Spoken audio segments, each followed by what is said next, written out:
গত 2 দিন আগে আমার প্রবাসী ভাইয়ের শাহজালাল বিমানবন্দরে লাগেজ খাড়ি তার সামান সবগুলা নিয়ে গেছে। তারা কি দোষ করছিল? তারা এই প্রবাসের মাটিতে হাড়ভাঙ্গা পরিশ্রম করে দেশের জন্য অর্থ পৌঁছায়, তাদের এইটাই অপরাধ?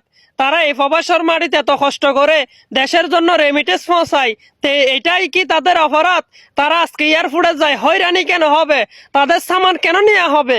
আমাদের তত্ত্বাবধায়ক সরকার ডক্টর ইউনূস সাহেব কি বলছিল আমাদেরকে, আমরা যতটুকু চেষ্টা করব প্রবাসীদেরকে সম্মান দেওয়ার জন্য, তাহলে প্রবাসীদেরকে সম্মান দিতেছেন কই?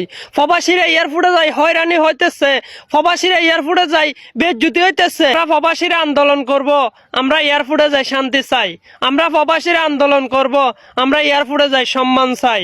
আমাকে ভাইরাল করার দরকার নাই, ভিডিওটা একটু শেয়ার করে তত্ত্বাবধায়ক সরকার ডক্টর মোহাম্মদ ইউনূসের কাছে যাই এরকম করে দিবেন। আমার প্রবাসী ভাই কেন হয়রানি হবে এয়ারপোর্টে যায়, কেন তার লাগেজ কাটা হবে শাহজালাল বিমানবন্দরে, এটার জবাব দিতে হবে।